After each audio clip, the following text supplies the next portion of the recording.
Good morning বন্ধুরা, আজকে আবার চলে এসেছি একটা নতুন ভিডিও নিয়ে। আজকে তোমাদের দেখাবো আমার কিছু বোগেনভিলিয়ার কালেকশন।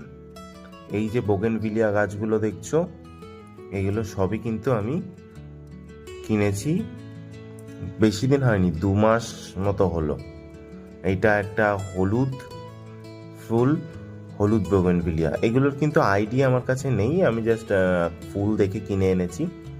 এই ফুলটি দেখো সাদার মধ্যে থোকায় থোকায়, বাট এটা কিন্তু ম্যাচুরিটি হয়ে গেলে এটা কিন্তু পিঙ্ক হয়ে যায়। এখন কিন্তু সাদা রয়েছে, থোকায় থোকায় সাদা, বাট ম্যাচুরিটি হয়ে গেলে পিঙ্ক হয়ে যাবে এটা।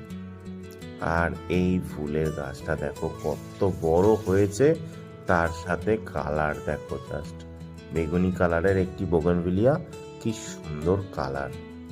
আর এইগুলি কিন্তু সবই 8 ইঞ্চির টবে বসানো আছে। বোগেনভিলিয়া এমন একটি গাছ যেখানে তোমরা কিন্তু সারা বছর ফুল পাবে। এই গাছটা একটা ভ্যারিগেটেড পাতার রেড কালারের বোগেনভিলিয়া। এটা অ্যাকচুয়ালি শীতকালে কিন্তু একদম পিওর রেড ছিল, বাট এখন যেহেতু একটু গরম পড়ে গেছে তাই কালারটা একটু ফেডেড হয়ে পিঙ্ক হয়ে গেছে। আর এইটা হচ্ছে, এটাও রেড, এটা নর্মাল পাতার রেড কালারের বোগেনভিলিয়া। ইচ্ছা আছে এগুলোকে বনসাই আকার দেওয়ার। তো জানিও তোমরা কেমন লাগলো আমার গাছের কালেকশন। তো আজকের মতো টাটা, দেখতে থাকো, আর পারলে ফলো করে দিও আমার ফেসবুক চ্যানেলটাকে। আর যারা ইউটিউব থেকে দেখছো তারা অবশ্যই সাবস্ক্রাইব করে দিও।